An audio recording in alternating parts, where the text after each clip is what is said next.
I had just gotten off work and was about to eat when something huge happened outside. I quickly went out to check and saw that everyone was looking up at the sky. I followed their gaze and saw a massive, dark cloud in the distance. Curious, I ran to the backyard, trying to get a better look. But the closer I got to the eye of the storm, the stronger the wind became. What was even stranger was that the wind was actually being pulled back toward the eye of the storm. A faint glow could still be seen deep inside the clouds, hinting that this was no ordinary event. Sure enough, the next second, the violent winds suddenly stopped. All the noise around us vanished in an instant. It was as if someone had hit the mute button on the world, and right then, It's okay.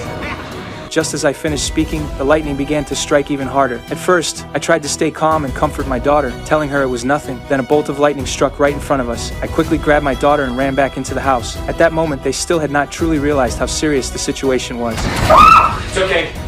You're fine. He hid right behind our house. Yeah, well, it's not gonna hit there again. Okay, because lightning doesn't strike twice in the same place.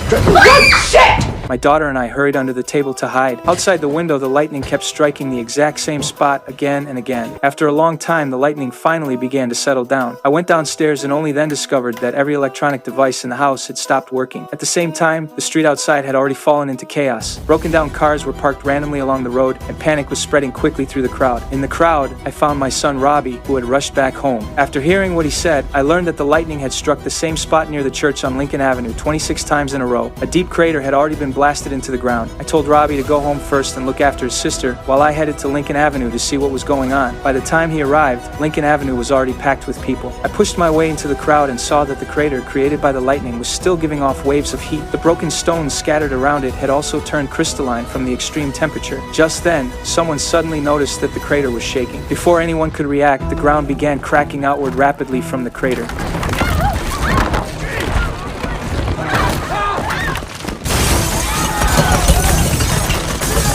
Two police officers tried to clear the crowd of onlookers, but most people still stood where they were, watching. Then the cracks in the ground suddenly spread even faster. The church was torn in half by a massive pulling force. The moment the top of the church crashed into the crater, the ground rose and fell like it was breathing. Then the ground collapsed with a thunderous crash, as if something was forcing its way up from underground. A car parked on the roadside had just slid into the crater when, in the next second, it was launched back out by some strange force.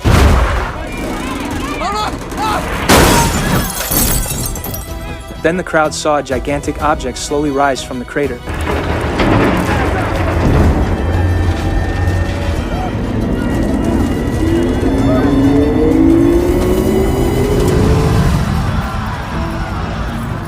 Only then did I finally see it clearly. It was a huge steel machine with 3 legs. Someone tried to record the scene, but the next second, that person was killed by the laser fired from the tripod machine. The laser seemed to have some kind of disintegrating effect.